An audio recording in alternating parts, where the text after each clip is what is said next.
ভালোবাসার মানুষটি বা শখের মানুষটি তোমাকে যে কোনো সময় ধোকা দিতে পারে, বুঝতে পারবা শুধুমাত্র এই তিনটা সাইন দেখলে। তুমি অনলাইনে আছো, সেও অনলাইনে আছে, তুমি মেসেজ করে যাচ্ছ, সে রিপ্লাই করতেছে না, সে তোমাকে ইগনোর করতেছে, তখন তুমি বুঝতে পারবা অ্যাকচুয়ালি সে অন্য কোথাও ব্যস্ত আছে। বুঝতে পারছো? নাম্বার 2, তুমি বাহিরে যাওয়ার জন্য প্ল্যান করতেছো, মুভি দেখার জন্য প্ল্যান করতেছো, ডেটে যাওয়ার জন্য প্ল্যান করতেছো, বাট তার তোমার জন্য সময় নাই। সে বাসায় আছে, বাট সে তোমার সাথে দেখা করতে চায় না। সে ফ্রেন্ডদেরকে সময় দিচ্ছে, ফ্যামিলিকে সময় দিচ্ছে, বাট তোমাকে দিচ্ছে না। সব জায়গায় অ্যাক্টিভ আছে, বাট তোমার সাথেই নাই। তখন বুঝতে পারবা অ্যাকচুয়ালি সেই রিলেশনশিপটা থেকে বের হইতে চাচ্ছে বা তোমার কাছ থেকে সে মুভ হইতে চাইতেছে। নাম্বার 3, মোস্ট ইম্পর্টেন্ট, তুমি যখন তোমার প্রবলেমগুলো তার সাথে শেয়ার করতেছো, কোনো সলিউশন খুঁজতেছো, তখন সে বিরক্ত হচ্ছে। তোমার প্রবলেমগুলো সে কানিয়ে নিতেছে না।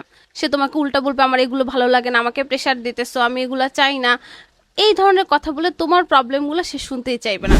সো এই তিনটা সাইন যখন তুমি তোমার রিলেশনশিপের মধ্যে দেখতে পাবা, পার্টনারের মধ্যে দেখতে পাবা, তখন বুঝতে পারবা তোমার পার্টনার যে কোনো সময় তোমাকে ধোকা দিতে পারে।